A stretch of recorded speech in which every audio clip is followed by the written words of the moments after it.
Bonjour, Monsieur Delormel, Vincent. Alors tout Bonjour. d'abord, je vous remercie d'avoir accepté de participer à mon sommet, la santé par l'alimentation pour une vie épanouie. Alors vous, Monsieur Vincent, donc vous allez nous aborder un sujet qui est quand même très pertinent, la mémoire. Est-ce que vous Exactement. pourriez nous en dire plus? Alors moi, je m'appelle Vincent Delormel, je suis ce qu'on appelle un mnémoniste. Alors je suis un spécialiste de l'art de la mémoire, donc des stratégies de mémorisation, déjà depuis 1995, hein, donc ça remonte déjà. Et donc j'interviens un peu partout dans le monde sur cette thématique. Et là, ce qu'on va faire avec vous, Evelyne, c'est qu'on va plutôt aborder la mémoire d'un point de vue bien-être. On va se rendre compte effectivement que l'une des premières clés ou l'un des premiers piliers finalement on va dire de l'efficacité de la mémoire et de la cognition. Hein. Quand je parle de cognition, c'est de l'attention, de la concentration, de la créativité, ce genre de choses. Eh bien, ça va être plutôt de prendre soin de soi, le bien-être, notamment par le sommeil. Alors, on pourrait pourquoi pas parler aussi, pourquoi pas de l'alimentation, mais on va plutôt axer cette intervention sur les bienfaits du sommeil sur la mémoire, sachant que le sommeil, on dit que le sommeil, c'est le ciment de la mémoire. D'accord. Alors, certes, c'est vous ne pas dormir pendant très longtemps, ça engendre des problèmes énormes cognitifs, c'est ça. Alors, oui, alors, évidemment, ne pas dormir, ça, c'est pas du tout conseillé, mais déjà de mal dormir, d'avoir des nuits qui soient pas assez longues ou pas bien rythmées, ça, déjà, c'est pas bon.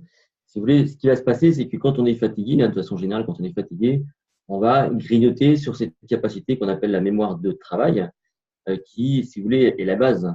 Quand on veut retenir quelque chose, on va impliquer une forme de mémoire. C'est une mémoire dite de travail. C'est un peu comme le goulot d'une bouteille. Et ce goulot, si vous voulez, moins vous êtes en forme, et plus il est resserré. Ce qui peut donner l'impression qu'effectivement, on a du mal à retenir les choses et notamment à être attentif et à se concentrer. Donc, le sommeil, si vous voulez, c'est une des premières clés pour être en forme. Si vous ne dormez pas assez, on va partir du principe que vous avez un manque de disponibilité. Hein, on n'est pas assez disponible parce que la cognition, le cerveau, ça demande beaucoup de ressources. Hein, on part du principe que le cerveau, alors on ne peut pas mesurer comme ça exactement, si vous voulez, l'activité du cerveau, mais il va grignoter entre 20 et 30 de l'énergie quotidienne, donc ce qui est énorme. Et donc, s'il n'y a pas assez d'énergie, forcément, ça va être compliqué pour pouvoir traiter l'information efficacement et ça peut aller de l'attention jusqu'à la prise de décision. Enfin, il y a plein de trucs au quotidien sur lesquels ça peut grignoter, quoi. D'accord. Puisque vous parlez de grignotage, vous le savez peut-être, est-ce qu'il y a des aliments qui peuvent donner de l'énergie qu'on peut consommer pour, euh, pour maintenir. Oui, sûrement, il y a des aliments quand même pour maintenir cette énergie dans le cerveau. J'ai envie de dire, alors moi, je ne suis pas un spécialiste de la nutrition. Par contre, je partage avec vous, je ne vais pas vous en dire plus maintenant, mais je partage avec vous un mode de vie par rapport à ça. D'accord. Hein, je vous donnais quelques clés par rapport à ce que je fais. Moi, je suis mon premier cobaye, si vous voulez. Et donc, on abordera, si vous voulez, quelques façons de faire. D'une façon générale, si vous voulez, la mémoire, c'est pas un muscle, c'est pas un organe, c'est une faculté qui dépend du cerveau. Donc, j'ai envie de dire, tout ce qui sera bon pour votre santé, pour votre cerveau, sera par répercussion plutôt bon pour votre mémoire. Voilà, donc à partir de là, bon, il y a plein de choses qui sont dites. Je veux dire, le plus simple, c'est de manger équilibré, c'est de manger des choses saines. C'est du bon sens, quoi. Hein. C'est qu'effectivement, si vous mangez tous les jours au McDo et que vous mangez des sucreries à longueur de temps, ça va pas forcément être positif. Mais je pense que là-dessus, vous êtes mieux placé que moi pour. Oui, je connais bien le sujet. Mais alors, vous pourriez peut-être, comment reconnaître des moments, peut-être vous pourriez peut-être dans la mémoire. Donc, si on manque, il y a plusieurs cycles de sommeil. Si on manque un cycle de sommeil, malheureusement, on est embarqué, on passe les nuits blanches. Oui, mais tout à fait. Et là, encore une fois, on va aborder des choses qui sont les routines de vie, par exemple. D'accord. Avoir des routines de vie qui sont importantes. Moi, j'ai été éducateur pendant quelque temps en région parisienne auprès d'enfants qui avaient notamment des troubles psychiatriques. Et la thérapie était plutôt basée sur les routines de vie pour donner des cycles aux enfants et justement pour impacter leur qualité de sommeil, de bien-être, etc. Quoi. Donc c'est ces choses qu'on faisait pour des enfants, mais qu'on doit pouvoir aussi, nous, faire en tant qu'adulte. Donc, avoir une vie assez équilibrée, assez rythmée, ça, effectivement, ça fait partie des choses qui vont faire la différence, clairement, quoi. Clairement. Voilà, c'est-à-dire que quand les gens ont des problèmes de sommeil, il faut à un moment donné rattraper une méthode pour bien dormir, toute une stratégie, et ça ne se fait pas en 3 jours, c'est Ah souvent, non, non, non. Ouais, il y a des habitudes souvent aujourd'hui. pour rattraper un bon cycle du sommeil, et vous me le confirmerez, c'est quand même assez long. Ah bah, si c'est des nuits blanches, il me semble que c'est 6 jours. 6 jours, oui, au moins.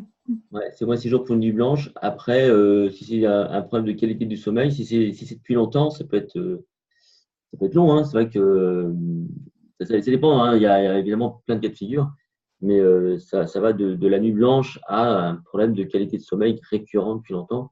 Où là, effectivement, je pense qu'il faut un petit peu de temps, ouais, carrément. Et alors après, évidemment, quand et comment favoriser la mémoire? Est-ce que vous avez là une petite stratégie que vous développerez sûrement peut-être On lors de votre développera, conférence?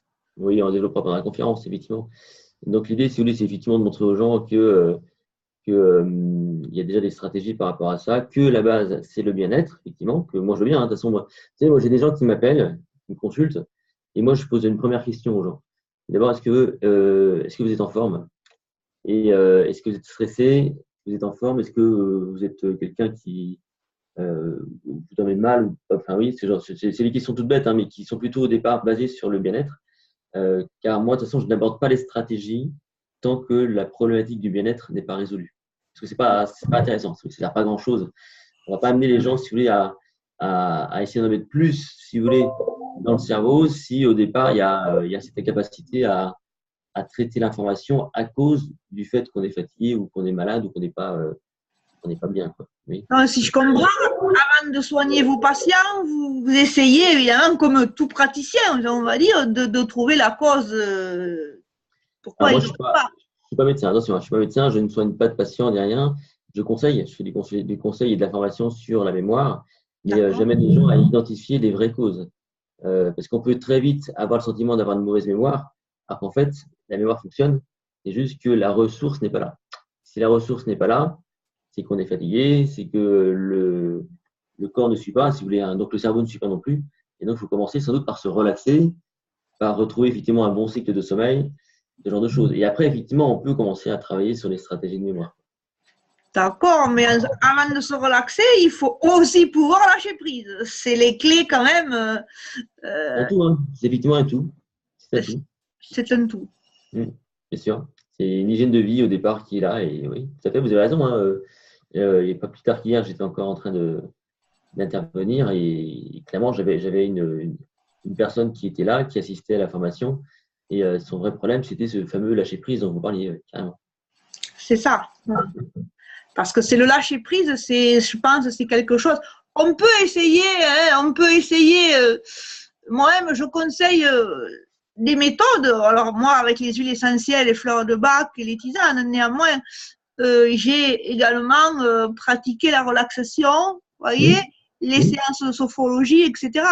Et donc, c'est pour ça que je connais quand même assez bien le sujet. Si on n'arrive pas à lâcher prise, eh bien, on reste, ça ne Oui, sert à rien, si vous voulez. c'est Nos pour ça séances, malgré ouais. qu'elles soient très bonnes et très efficaces, elles ne peuvent pas nous soigner. C'est pour ça qu'on voit apparaître maintenant dans les écoles dès la maternelle des séances de méditation, parce que beaucoup d'enfants sont aujourd'hui un peu stressés, sont en suractivité, et donc forcément il faut qu'ils apprennent à relâcher tout ça, quoi. Oui. Donc on voit beaucoup de choses, hein, qui se font aujourd'hui de façon officielle dans les écoles ou même ailleurs, hein, voilà. Et alors, est-ce que vous pourriez en quelques mots nous parler un peu de votre intervention pendant la conférence? Ouais. On va découvrir quelques notions de base sur la mémoire et puis en quoi c'est important de conserver une bonne mémoire. Et c'est pas seulement pour retenir des choses, hein, c'est aussi pour avoir une vie plutôt normale. Parce que la mémoire, on verra que c'est la base de toute la cognition. Ensuite, on va aborder cette notion de charge mentale. La charge mentale, c'est ce qui pose problème, hein, quand on a ce sentiment que plus rien ne rentre. Et c'est souvent lié à des états de stress, de fatigue, ce genre de choses. Donc, on va essayer donc de comprendre ça. Et après, je donnerai quelques clés, hein, par rapport effectivement, au rythmique, au sommeil, comment se préparer à bien dormir en tout cas. Et puis, et en faire donc un allié, parce que c'est ce que je vous disais au départ, le sommeil, c'est vraiment le ciment de la mémoire, c'est ce qui permet de structurer sa pensée. Donc, ce qui a été appris dans la journée, en tout cas ce qui a été traité dans la journée, à un moment donné, le sommeil va faire le tri. C'est un peu comme si vous voulez, dans les ordinateurs, on a cette fonction là de défragmenter l'ordinateur. Ah, c'est un petit peu ça, quoi. Hein, le cerveau, il va comme ça réorganiser les informations pour pouvoir traiter le bon grain du mauvais grain, si vous voulez, et puis ensuite être plus efficace le lendemain, quoi. On verra que, parce que cette mémoire, elle est appliquée notamment dans la prise de décision, dans tout ce qui vous permet d'être efficace au quotidien, quoi. Est-ce que vous aborderez un sujet qui sera quand même abordé plusieurs fois dans le sommet? Est-ce que vous aborderez que le stress c'est une question, est quand même, comment dire, quelque chose de très ennuyeux pour la mémoire? Est-ce que ça sera abordé? On va distinguer, si vous voulez, le bon stress du mauvais stress, quoi. Parce qu'il y a, D'accord. il y a le stress qui va inhiber, hein, qui inhibe, celui qui effectivement n'est pas bon. N'est pas bon et qui peut avoir des conséquences même dramatiques, hein. Si on ramène, si vous voulez, le stress, si vous voulez, il peut avoir même d'un point de vue biologique un impact notamment sur l'oxydation des connexions neuronales, hein, donc Voilà. littéralement. Et à ce moment-là, effectivement, ce sont des choses qu'il faut savoir gérer, éviter. On va le distinguer d'une autre forme de stress qui peut être plus liée à la motivation, qui peut au contraire là favoriser curieusement la motivation et la mémorisation, hein. Donc celui-là, voilà, c'est très intéressant pour nos auditeurs de mémoriser les deux stress, qui l'un a un effet dévastateur puisque Oui, l'autre est motivant, quoi. c'est ça. Parce que du stress, quelque part, c'est important que nous en ayons parce qu'on a envie plus ou moins assez souvent, finalement. Oui, c'est ça, tout à fait. Donc, il faut bien distinguer les deux. De toute façon, on les reconnaît tous spontanément, hein, les bons et les mauvais stress, hein. Le mauvais stress, c'est ce qui nous pourrit la vie, hein, littéralement. Et ça, on le reconnaît. Et le bon stress, c'est ce qui nous stimule quelque part, hein. Et donc, on le reconnaît, je pense, assez spontanément. Maintenant, il faut savoir comment gérer tout ça. Alors, merci Vincent de votre intervention. Est-ce que pour nos auditeurs, pour le sommet, vous amènerez un bonus, quelque chose? Ah bah oui, bien sûr, hein, je peux mettre en bonus mon livre Les 10 secrets de votre mémoire. D'accord, c'est un livre. Voilà, qui aujourd'hui est épuisé au format livre, hein, mais que je distribue moi en format PDF. Donc, D'accord.